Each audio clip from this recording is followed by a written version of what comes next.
नमस्कार. आज आपण 24व्या श्लोकाचा अर्थ जाणून घेणार आहोत. श्लोक 24.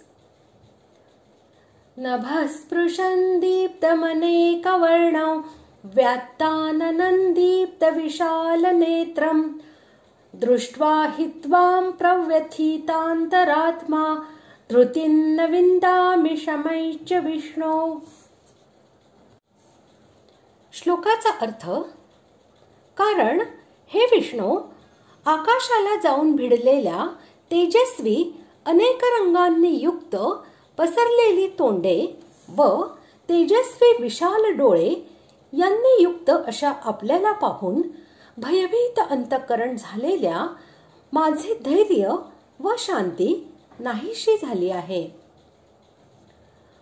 भगवंतांना विष्णू या नावाने संबोधित करून अर्जुनाने हे दाखविले आहे की तुम्ही साक्षात विष्णूच आहात. पृथ्वीचा भार उतरविण्यासाठी कृष्ण रूपाने प्रकट झालेले आहात.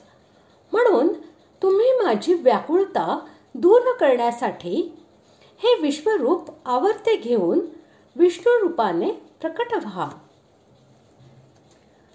20व्या श्लोकात विराट रूपाच्या लांबी रुंदीचे वर्णन करून तुम्ही तिन्ही लोक व्याकुळ झाले असे सांगितले आहे आणि या श्लोकात त्याची असीम लांबी पाहून अर्जुनाने आपल्या व्याकुळतेचे व धैर्य आणि शांती लोपल्याचे वर्णन केले आहे.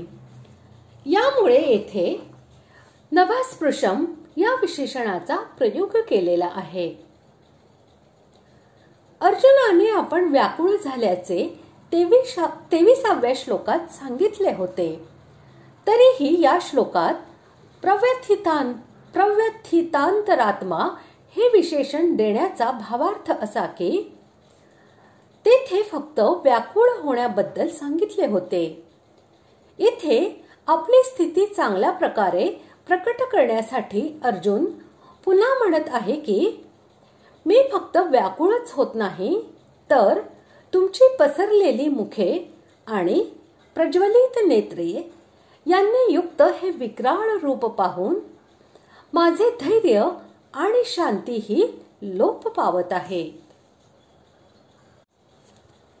अशा प्रकारे आज आपण 24व्या श्लोकाचा अर्थ जाणून घेतला. पुढील भागात आपण 25व्या श्लोकाचा अर्थ जाणून घेणार आहोत. धन्यवाद.